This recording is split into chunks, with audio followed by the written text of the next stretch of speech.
Hey, fellow investors, this is Alex and Rateb back with another episode. In this episode, what we want to do is share with you guys the number one reason why real estate investors fail and what you must do to avoid this. Um, as we know, most businesses fail within first 2 years, and that is because of lack of capital. And in real estate business, it's mainly because of that as well. It's lack of money, and when people buy real estate, they get fed up with it because they cannot afford to keep it there and make the monthly payments and take care of the holding costs, which again comes down to lack of capital and their capitalization in the business. And it really is a general thing. Every investor that we have talked to that has not been successful is because they didn't have the money to begin to start the real estate business with. Yeah, so it's not just having the capital to actually start the business with, it's actually having the capital between the paydays. Now, real estate, because of what you're doing, it actually takes a little bit longer to get paid than, say, if you're running a retail store, for example. But of course, once the payday comes, it's really, really good.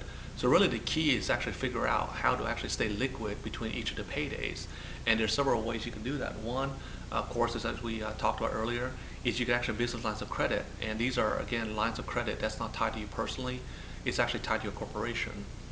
The other way to do it, of course, is completely avoid the holding costs, which is another thing we want to spend a little bit of time on here. Definitely, that's another thing. If you buy properties the right way, where you can get options on, or you can buy properties where you can wholesale, so you don't have to have the holding cost at all. That would be the best way to start real estate, because most real estate investors start investing with buying properties for long-term hold, which if you don't have enough money coming in, and long-term hold is really not a strategy for you. So you got to start your business the right way. You got to know what you want to do, and kind of look at your money, look at your monthly income and cash flow, and then from there on make a decision of, do you want to buy the property for long-term hold, or do you need the money now? And like you said, if you're buying properties for long-term hold, then you really need to have the take care of the holding costs, and you have the money coming in, and you have to have the cash flow before you do that. But if you don't have the cash flow, then start using options right away,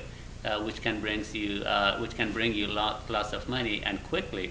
And with that, you can build your business and keep going.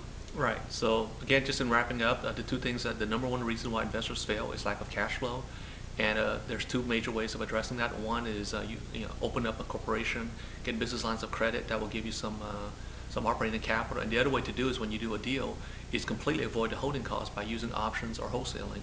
Options are again give you the right to a property, but it doesn't give you the obligation. So what that does, it allows you to get into real estate, allows you to do real estate investing without having to take on the holding costs, which of course goes back to the original reason.